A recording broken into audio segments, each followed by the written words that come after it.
नमस्कार मित्रांनो, मी गौतम आवड माझ्या यूट्यूब चॅनलवर आपणा सर्वांचं अगदी मनापासून हार्दिक स्वागत करतो. मित्रांनो, आजचं आपलं कॅप्शन आहे 77ची पुनरावृत्ती होऊ नये.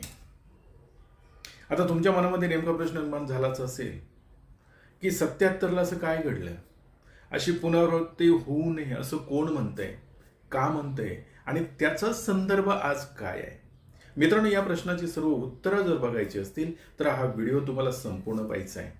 आणि कोण म्हटलंय की 1977ची परिस्थिती पुन्हा निर्माण होऊ नये.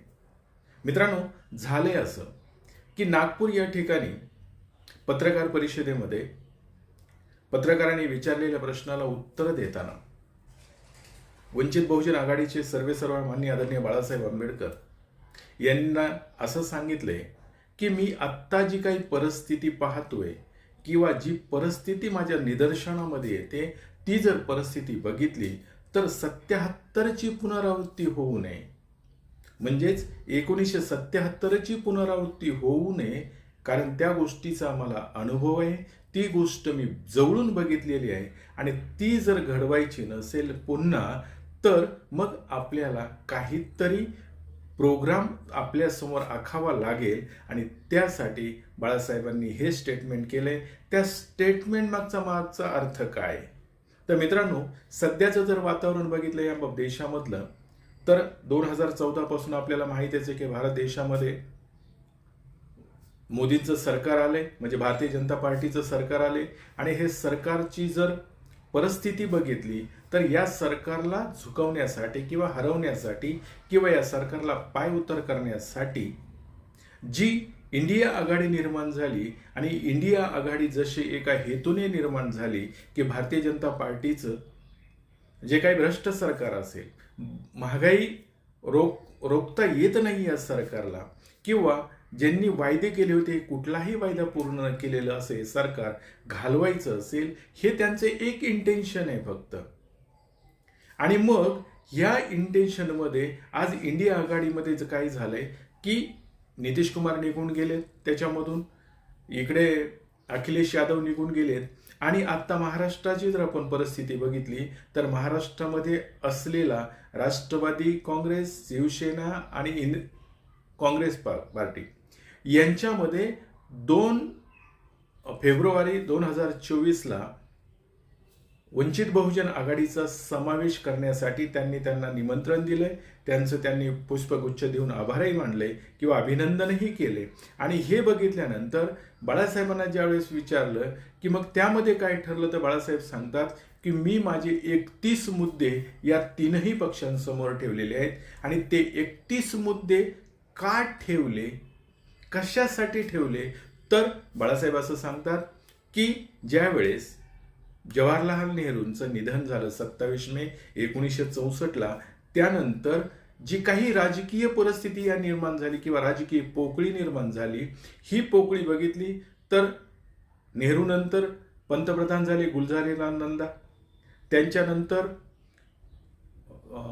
लाल बहादूर शास्त्री नंतर पुन्हा गुलझारीलाल नंदा, कारण लाल बहादूर शास्त्रींचं निधन झालं. गुलझारीलाल नंदा नंतर पुन्हा इंदिरा गांधी आल्या. आता हे जर बघितलं तर या परिस्थिती म्हणजे पंडित जवाहरलाल नेहरूंचं निधन झाल्यानंतर जी परिस्थिती ओढवली याच्यामध्ये स्थिर पंतप्रधान किंवा हे जे काही काळ आहे हा काळ जर बघितला तर याच्यामध्ये स्थिर पंतप्रधान नसल्यामुळं राजकारण हे डळमळीत झालं. आणि याच्यामध्ये आता काहीतरी बदल होणार आहे किंवा ह्या राजकारणामध्ये काहीतरी स्थित्यांतर घडणार आहे असं वाटत असतानाच 1971ला इंदिरा गांधींचा उदय झाला. आणि इंदिरा गांधींचा उदय झाल्यानंतर राजकारणामध्ये त्यांनी ज्या पद्धतीनं आक्रमक भूमिका घेतली आणि आक्रमक भूमिका घेतल्यामुळं ते राजकारण हे व्यक्ती केंद्रित बनलं गेलं. म्हणजे इंदिरा काँग्रेस झाली, काँग्रेसची इंदिरा काँग्रेस झाली. जसं विरोधी पक्ष म्हणत होता की काँग्रेस मुक्त, म्हणजे काँग्रेस आपल्याला राजकारणात ठेवायचीच नाहीये, तर त्यानंतर असं म्हणू लागला की इंदिरा काँग्रेस मुक्त भारत करायचा आहे. आणि ही परिस्थिती निर्माण झाल्यानंतर आणि इंदिरा गांधींनी 1971ला जो गरिबी हटावचा नारा दिला, त्यांनी स्वतःची भूमिका, आक्रमकतेची भूमिका घेतली. हे बघितलं तर विरोधी पक्ष जे होते हे सर्व पक्ष काँग्रेस मुक्त भारत न म्हणता इंदिरा मुक्त भारत असे म्हणू लागले आणि या एकाच गोष्टीवर सर्व जी काही राजकीय मंडळी होती विरोधी ही एकत्र आली. आता ही एकत्र आल्यानंतर जी काही राजकीय परिस्थिती निर्माण झाली म्हणजे काय झालं तर जयप्रकाश नारायण सारख्या माणसाला, एक नैतिक मूल्याच्या माणसाला राजकारणामध्ये उतरावं लागलं, त्यांना राजकारणामध्ये भाग घ्यावा लागला. आणि हा भाग घेतल्यानंतर जयप्रकाश नारायणनी बिहारपासून गुजरात मार्गे महाराष्ट्रापर्यंत धडक मारली आणि त्यामध्ये जर बघितलं तर एवढं वातावरण तंग होऊन गेलं किंवा भारतीय वातावरणामध्ये अशा प्रकारची अराजकता माजायला सुरुवात झाली. मोर्चे, आंदोलनं व्हायला सुरुवात झाली आणि सरकारच्या विरोधामध्ये सर्व विरोधी पक्ष एकवटला गेला. आणि हा विरोधी पक्ष एकवटला गेल्यानंतर इंदिरा गांधींनी काय केलं तर इंदिरा गांधींनी या अराजक परिस्थितीला सामोरं जाण्यासाठी 2 महत्वाचे निर्णय घेतले. त्यातला पहिला निर्णय म्हणजे 25 जून 1975ला आणीबाणी डिक्लेअर केली. आणि या आणीबाणी डिक्लेअर केली. दुसरा जो निर्णय होता तो निर्णय म्हणजे घटना दुरुस्ती करण्यासाठी सवर्ण सिंग यांच्या अध्यक्षतेखाली समिती नेमली. आता 25 जून 75ला आणीबाणी डिक्लेअर केल्यामुळं जे काही राष्ट्रपती होते फखरुद्दीन अली मोहम्मद यांनी भारतीय संविधानाच्या 352/1 नुसार आणीबाणी डिक्लेअर केली. आणि त्यामुळं काय झालं तर लोकशाही स्थगित केली गेली. या भारतामधली लोकशाही स्थगित केली गेली आणि इंदिरा गांधींना प्रशासनातले सर्व अधिकार मिळाले. म्हणजे त्यामुळं काय झालं, निवडणुका अमर्यादित काळासाठी पुढे ढकलण्यात आल्या. निवडणुकाचा विषयच नाही, सर्व अधिकार इंदिरा गांधींनी आपल्या हातामध्ये घेतले. इकडे जर बघितलं तर प्रसार जी माध्यमं आहेत ही प्रसार माध्यमं पूर्णतः त्यांच्यावर बंदी घालण्यात आली. जे गोष्ट पंतप्रधान किंवा इंदिरा सांगतील तीच गोष्ट फक्त मीडियावर येईल, अदरवाईज बाकी कुठल्याही बातम्या येणार नाहीत. म्हणजे त्यांच्यावर पूर्ण त्यांच्या हक्कावर गदा आली किंवा हक्क आणि अधिकार जे आहेत मीडियाची याच्यावर गदा आली. एवढंच झालं का तर हेच नाही तर इंदिरा गांधींनी या काळामध्ये अटल बिहारी वाजपेयी असतील, जॉर्ज फर्नांडिस असतील, जयप्रकाश नारायण असतील यांना उचललं आणि तुरुंगामध्ये टाकलं. आणि ही जी काही आणीबाणी निर्माण झाली या आणीबाणीमध्ये एक गोष्ट मात्र महत्वाची होती की या आणीबाणीमध्ये सर्वसामान्य जो नागरिक आहे हा सर्वसामान्य नागरिक मात्र या आणीबाणीच्या विरोधात किंवा सरकारच्या विरोधात आंदोलन करत होता. आणि हे झालं, परंतु हे झाल्यानंतर घडलं काय याच्यामधून तर आणीबाणी मागे घेतली गेली. आणि आणीबाणी मागे घेतल्यानंतर जो काही पक्ष होता जनता पक्ष, या पक्षाचे लीडर कोण होते तर मोरारजी देसाई.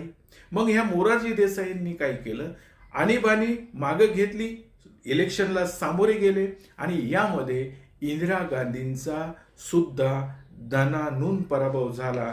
स्वतःच्या मतदारसंघामध्ये त्या पराभूत झाल्या आणि यामध्ये जनता पक्षाला किंवा विरोधी गट जो होता हा सगळा याला सर्वात मोठं यश मिळालं. आणि हे यश कशाचं तर आणीबाणी जी इंदिरा गांधींनी लागू केली ही आणीबाणी 25 जून 1975 ते 77 जवळजवळ 21 महिने ही आणीबाणी चालू होती. म्हणजे ह्या 21 महिन्याच्या काळामध्ये इंदिरा गांधींच्या हातामध्ये प्रशासनाची सर्व सूत्रे होती आणि बाकी त्या म्हणाल तीच पूर्व दिशा होती. ही परिस्थिती होती. आणि मग 77ला ज्यावेळेस इंदिरा गांधीचं सरकार गेलं, 77ला मोरारजींचं सरकार आलं, बहुमतात आलं, पण ते सरकार किती दिवस टिकलं तर फक्त 2 वर्ष टिकलं. आता हे सरकार जर 2 वर्ष टिकलं तर हे सरकार कशाच्या बेसिसवर किंवा या सरकारचा विजय कशामुळे झाला तर त्यांनी घोषणाच अशी केली होती की आणीबाणी हटाव आणि लोकशाही प्रस्थापित करायची याची घोषणा केली आणि लोकांनी ती मान्य केली. त्यामुळं या सरकारला किंवा हे जे काही विविध पक्ष एकत्र आले होते यांना लोकांनी भरभरून मतदान केलं आणि ते निवडूनही आले. परंतु 2 वर्षामध्ये असं झालं की सरकार तर आलं, परंतु हे विविध जे पक्ष होते यांच्याकडे कॉमन प्रोग्रामच नव्हता. प्रत्येकाची वेगवेगळे विचारसरणी होती, प्रत्येकाचे वेगवेगळे मुद्दे होते आणि प्रत्येक पक्ष हा वेगवेगळ्या विचारधारेने प्रवृत्त झालेला होता. त्यामुळं 2 वर्षाचं हे सरकार टिकलं आणि त्यानंतर ही मंडळी एक कॉमन विचाराने किंवा इंदिरा काँग्रेसला सत्तेपासून दूर ठेवायचंय म्हणून सर्वांनी एकत्र येऊन पुढे वाटचाल करण्यासाठी यांच्याकडे कॉमन अजेंडा असा काहीच नव्हता. फक्त आणीबाणी हटवायची आणि लोकशाही प्रस्थापित करायची ह्या एका पॉइंटवर किंवा या एका मुद्द्यावर त्यांनी सत्तेमध्ये सहभागी झाले किंवा इलेक्शन जिंकलं, निवडणूक जिंकली. पण त्याच्या पुढे जर सरकार चालवायचं असेल तर यांच्याकडे कॉमन मुद्दाच नव्हता. आणि त्याच्यामुळं काय झालं, 77 ते 79 2 वर्षच फक्त मोरारजीचं सरकार राहिलं आणि पुन्हा ज्या लोक म्हणत होते की इंदिरा हटाव किंवा काँग्रेस मुक्त भारत, त्याच इंदिरा गांधी पुन्हा बहुमतामध्ये निवडून आल्या आणि 1980 ते 84 पर्यंत त्यांनी कारभार केला. आता बाळासाहेब हे जे सांगायचं मतलब आहे मित्रांनो, बाळासाहेब या ठिकाणी असं सांगतायत की आज या भारत देशामध्ये जे काही मोदीच्या विरोधात रान उठले किंवा मोदींनी जे निर्णय घेतले त्याच्या विरोधी असंतोष निर्माण झालाय. सर्व विरोधी पक्ष एकत्र येण्याचा प्रयत्न करतायत, परंतु यांच्याकडे कॉमन अजेंडा नाहीये किंवा कॉमन मिनिमम प्रोग्राम नाहीये. आणि तो कॉमन मिनिमम प्रोग्राम का असावा, तर 1977ला जे झालं, सरकार तर यांनी इंदिराचं घालवलं, परंतु पुढे सरकार कंटिन्यू करण्यासाठी किंवा तिथून पुढचं सरकार चालवण्यासाठी या सर्व पक्षांचा एक कॉमन विचार किंवा कॉमन अजेंडाच यांच्याकडे नव्हता. फक्त लोकशाही प्रस्थापित करणं म्हणजे आणीबाणी घालवणं आणि लोकशाही प्रस्थापित करणं एवढा एकच प्रोग्राम यांच्याकडे होता. त्याच्यामुळं तिथून पुढे यांचं सरकार चाललं नाही आणि सर्व लोक डिस्टर्ब झाली, पुन्हा आपापल्या मार्गाला लागली. हे घडू नये. आणि बाळासाहेब सांगतात की याची मला जाणीव आहे, याची मला ही माहिती आहे, म्हणून मी आत्ता जी काही परिस्थिती बघतोय ती या परिस्थितीला मी त्या परिस्थितीशी कम्पेअर करतो 1977च्या.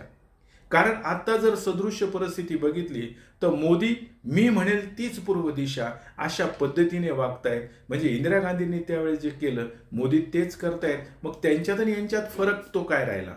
आणि ह्या जर मोदींना हिथून हटवायचं असेल, सत्तेतून घालवायचं असेल तर 1-2 वर्ष किंवा एका पॉइंटवर नसून आपण जर सर्व पक्ष एकत्र येत असू तर आपला कॉमन मिनिमम प्रोग्राम असला पाहिजे. आणि त्यासाठी मी 31 पॉइंट ह्या 3 पक्षाकडे सोपवलेत, त्याच्यावर त्यांनी विचार करायचा आहे. आणि जे पॉइंट सर्वांना समावेशक असतील किंवा जे नसतीलही ते कशा पद्धतीने एकत्र आणायचे आणि आपण निवडणुकांना सामोरं जायचं. म्हणजे सर्वांचा विचार, ज्यावेळेस आपण निवडणुकाला सामोरं जाऊ, जनतेसमोर सामोरं जाऊ, त्यावेळेस आपला अजेंडा किंवा आपलं जे म्हणणं आहे, मग ते कामगारांसाठी असेल, ते शेतकऱ्यांसाठी असेल, ते वृद्धांसाठी असेल किंवा शैक्षणिक असेल, राजकीय असेल, जे काही मत आहे आपलं ते आपलं चारही पक्षाचं मत एक असलं पाहिजे. म्हणजे आपला कॉमन मिनिमम प्रोग्राम जो आहे तो एक असला तर आपण पुढची वाटचाल करू शकू. अन्यथा फक्त एवढाच मुद्दा की मोदीला हटवायचे आणि मोदी जर उद्या हटले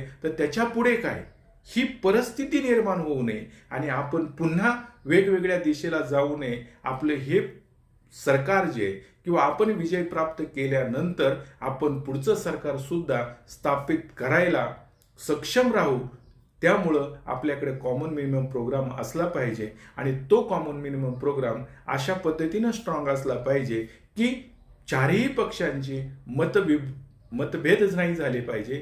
कॉमन प्रोग्रामवर सर्व पक्षांनी एकत्र आलं पाहिजे. यासाठी बाळासाहेबांनी 1977ला जे घडलं ते आत्ता होऊ नये म्हणून मी त्याची दक्षता घेतोय असं बाळासाहेब म्हणतायत. आणि मित्रांनो, हे बरोबरच आहे ना. हे माझं म्हणणं तुम्हाला पटतंय का? किंवा बाळासाहेबांनी जी ही भूमिका घेतली ते काय म्हणतायत तुम्ही ऐका. 77चा सुद्धा असणारा तोही काळ मी बघितलेला आहे. त्यावेळेस असं होतं की लोकशाही इस्टॅब्लिश करणं याच्या पुरती मर्यादित होती. ती लोकशाही एकदा इस्टॅब्लिश झाली 77 साली इंदिरा गांधी काँग्रेसला पाडल्यानंतर, त्याच्यानंतर मग प्रश्न आला की कॉमन अजेंडा करा. आणि त्या कॉमन अजेंड्यावरनं एवढे डिफरन्सेस होते की ते कुठल्याशिवाय त्यांना दुसरा मार्ग, म्हणजे वेगवेगळ्या जाण्याशिवाय दुसरा मार्ग नव्हता. तो अनुभव गाठीशी आहे. किंवा याही आघाडीचं ते होऊ नये या दृष्टीने बीजेपी RSSचं गव्हर्नमेंट आपल्याला घालवायचं आहे. पण उद्या गेलं आणि आपण बसलो तर 77ची पुन्हा परिस्थिती होऊ नये याचीच फक्त मी दक्षता घेतो. बरोबर आहे मित्रांनो. मला सांगा, बाळासाहेब जे विचार करतायत तो विचार अगदी बरोबर आहे की तुम्हाला पटतोय की पटत नाहीये, हे सुद्धा मला कॉमेंट्स बॉक्समध्ये सांगा. आणि मित्रांनो, या व्हिडिओला जसा प्रतिसाद देत आहे तसंच पुढचाही व्हिडिओ पाहण्यासाठी, नवा विषय, नवा आशय आणि नवे विचार बघण्यासाठी पुढचा व्हिडिओ पाहायला सुद्धा विसरू नका. एवढं बोलतो, थांबतो. धन्यवाद.